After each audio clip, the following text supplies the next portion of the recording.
वार्तांकन रोखठोक बातमी।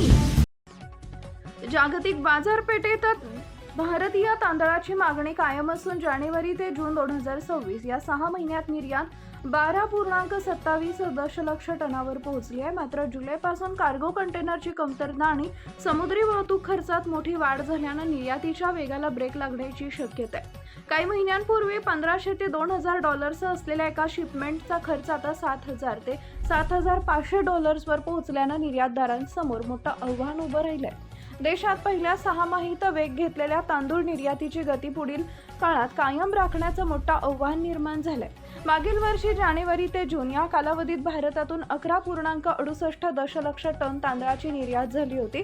यंदा ती 12.27 दशलक्ष टनावर पोहोचली आहे। भूराजकीय तणाव आणि युद्धजन्य परिस्थिती असतानाही भारतानं निर्यातीत 5% वाढ नोंदवली आहे। जागतिक तांदूळ बाजारात थायलंड, व्हिएतनाम आणि पाकिस्तान हे भारताचे प्रमुख स्पर्धक आहेत। मात्र या देशांच्या तुलनेत भारतीय तांदळाचे दर स्पर्धात्मक असल्यानं आंतरराष्ट्रीय बाजारपेठेत भारताचं स्थान मजबूत राहिलंय। जागतिक तांदूळ निर्यातीपैकी सुमारे 40% निर्यात भारतातून होत असल्याचं व्यापाऱ्यांनी सांगितलं आहे।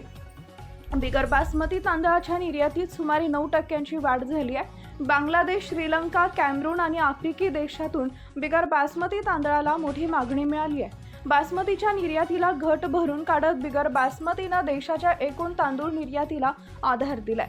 जुलैपासून चित्र बदललं। पहिल्या 6 महिन्यात निर्यातीची कामगिरी चांगली राहिली असली तरी जुलैपासून परिस्थितीत बदल झाला आहे।